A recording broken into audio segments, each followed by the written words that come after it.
Welcome to CinePro, where we bring your favorite movies back to life with quick recaps, hidden details, and everything you missed. The story begins with scenes of people attacking each other, houses burning, gunfire exchanges, fights, and other illegal activities, leading to countless victims. In 2014, the Democratic Party in America collapsed, and an economic crisis emerged. This led to the rise of a new political party called the New Founding Fathers of America, NFFA, led by President Bracken. Bracken and his party introduced an extreme law called the Purge, which allows all crimes, including murder, to be legal for 12 hours once a year. During this time, police and emergency services are unavailable, and even prisoners can escape freely. By the year 2022, due to the Purge, crime in America has significantly decreased, and the unemployment rate has dropped to 1%. The film begins on Purge night, which starts at 7 p.m. We meet a man named James, who is returning to his well-secured home to prepare for the night. He notices his neighbors placing blue roses in their gardens as a symbol of their support for the Purge.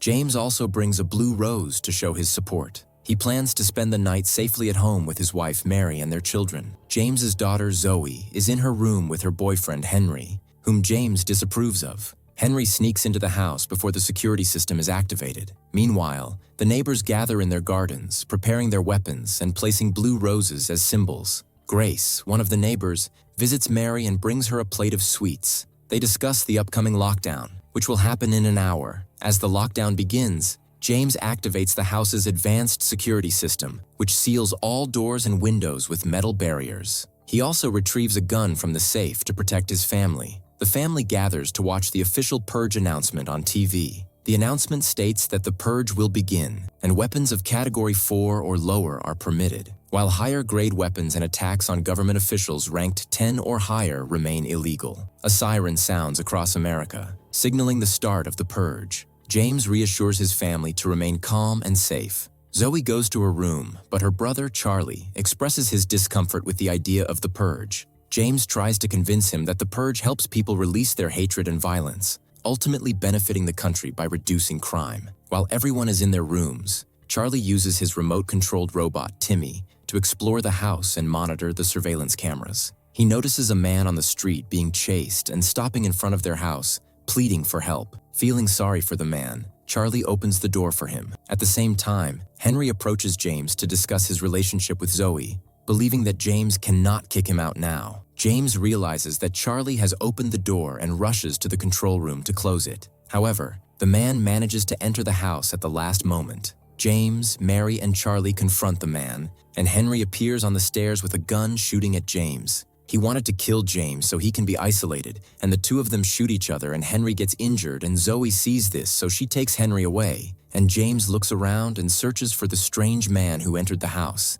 And James, because he ensures the safety of his family by taking them to a safe room, goes to look for Zoe and sees Henry's body in the room. And we see the strange man standing right behind James, and James makes sure that Henry is dead. And when he turns his face and does not find anyone, and Charlie sees on the surveillance cameras a group of people approaching their house, so he informs his family, and these people were masked and had weapons. And the leader of this gang was standing in front of the camera and started talking, and he knew James's name and knew his whole family. And he told them that there was someone they wanted to kill, but he was able to escape from them, and they knew that this person entered James's house, and now this gang wants their person to kill him. And if James's family does not get this person out within a certain time, the gang will storm the house and kill everyone in the house, and they have a way to break in. And after that, the gang cuts off the electricity to the entire house, and the whole house goes dark. And James tells his family that they must find the strange man and force him to leave the house. Charlie, however, is hesitant and disagrees with this plan. While James and Mary search the house,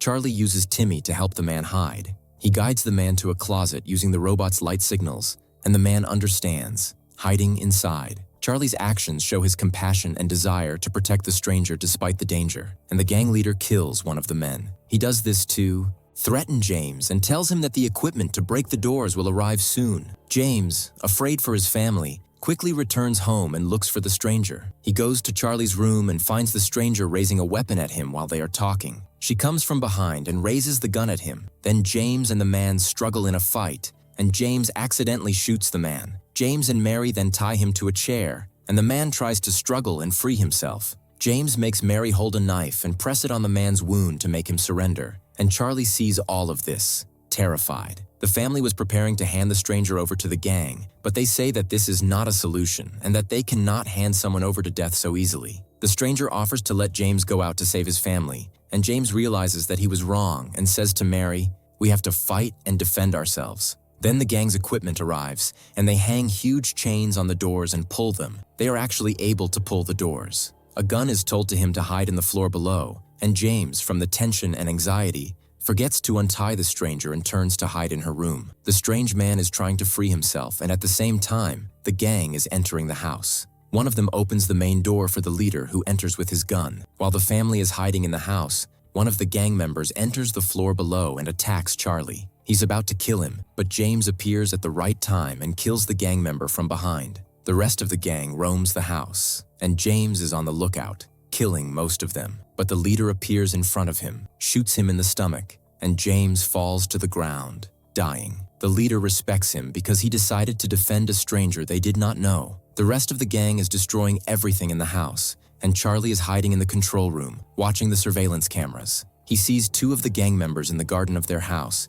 and the neighbors appear and kill them. He realizes that this is his wife and her husband, and all the neighbors around them gather to help. On the other hand, the gang reaches Mary. Mary begs them to let her live, but the gang members are about to kill her. At the right time, her neighbor Helverson and his wife appear and kill the gang members. Mary goes to help James, but before she can, the leader appears and raises a weapon against them. He says goodbye to them because he is going to kill them immediately, but their daughter Zawi appears and kills him. The family gathers around James and cries as he dies. The neighbors come, and Mary thanks them for their help, but it turns out that the neighbors wanted to kill James's family themselves. They were jealous of James because he was a rich man, and they wanted to kill the family out of hatred and jealousy. They drag James's body to another room and take the rest of the family as hostages. Mary begs them to leave the children alone, but the neighbors tie them up. All the neighbors hold hands and thank the founding fathers for giving them this opportunity, because they had always felt that without her, James's ideal family would be better off. When they saw the gang breaking into their house today, they saw this as an opportunity to kill James's family. While the neighbors are about to kill her and her children, the strange man appears and kills Grace, who is threatening him with a gun. He threatens the rest of the neighbors to free Mary and her children. The neighbors now stand in front of Mary, but contrary to expectations, Mary does not want to kill anyone. She says that what happened today was enough and that she will complete the rest of the night in peace and without blood. She orders everyone to stay there until 7 o'clock when Purge Day is over. Everyone sits at the dining table in complete collapse. It is 5 minutes to 7, and the strange man raises his weapon at the neighbors to ensure no one does anything. Charlie and Zoe cry over their dead father. Grace tries to snatch the gun from Mary, but Mary breaks her nose and screams at her. Finally, the whistle blows, and Purge Day is over. She orders everyone to leave her house, including the strange man. He walks away, and Mary thanks him for his help. If you liked today's video, don't forget to like, subscribe to the channel, and activate the bell to receive all new updates. See you in the next video. Goodbye.